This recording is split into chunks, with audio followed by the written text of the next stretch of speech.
Honda Motors दुनिया की जानी मानी ऑटोमोबाइल कंपनी है। कार और बाइक्स बनाने के साथ कई तरह के इंजन भी बनाती है। इस कंपनी की नींव रखी जापान के सोइचिरो होंडा ने। होंडा मोटर्स कंपनी आज जिस मुकाम पर है उसे यहाँ तक पहुँचाने में सोइचिरो को बहुत मुश्किलों का सामना करना पड़ा।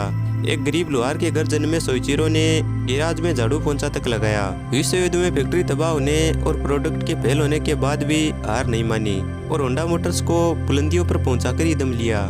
सोइचिरो होंडा का जन्म 17 नवंबर 1906 को जापान के एक छोटे से गांव शिजुओका में हुआ।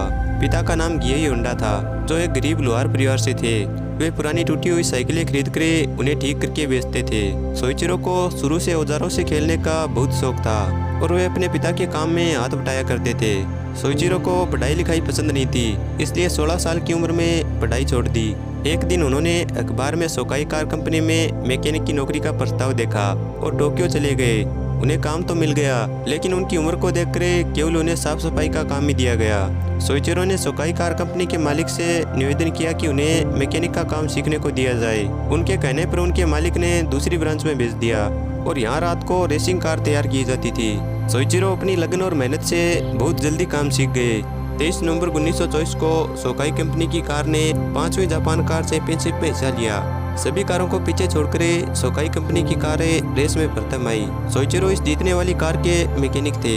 ये रेस जीतने के बाद ये कार टोक्यो की पसंदीदा कार बन गई और फिर कंपनी की अन्य शाखाएं भी खुल गई। इन शाखाओं में एक की जिम्मेदारी 21 साल के सोइचिरो को दी गई। 1928 में सोइचिरो ने सोकाई कंपनी छोड़ दी और वापस घर आ गए और यहाँ वे मैकेनिक का काम करने लगे। और कुछ दिनों बाद उन्होंने बड़ी बड़ी कंपनियों के लिए सस्ते और टिकाऊ पिस्टन रिंग्स बनाना शुरू किया। उन्होंने अपनी सारी पूंजी लगाकर एक कंपनी खोली और जल्दी उन्हें टोयोटा को पिस्टन रिंग्स सप्लाई करने का कॉन्ट्रैक्ट मिल गया। लेकिन इसी बीच में एक रेस में उनका एक्सीडेंट हो गया और वे बुरी तरह जख्मी हो गए। उन्हें 3 महीनों तक अस्पताल में रहना पड़ा। अस्पताल में उन्हें पता चला कि उनके बनाए पिस्टन की क्वालिटी पास नहीं हुई और उन्होंने टोयोटा को कॉन्ट्रैक्ट खो दिया।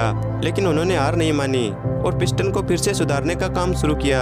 1944 में दूसरे विश्व युद्ध के दौरान अमेरिकी हमले में उनकी फैक्ट्री बुरी तरह जल गई, लेकिन फिर भी हार नहीं मानी।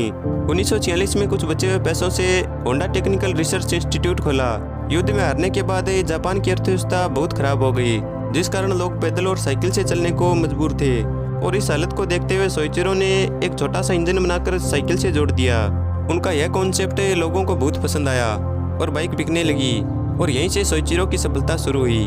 1949 में उन्होंने कंपनी का नाम बदलकर होंडा मोटर्स रखा। इसी साल उन्होंने 2 स्ट्रोक बाइक लॉन्च की और फिर उन्होंने पीछे मुड़कर नहीं देखा।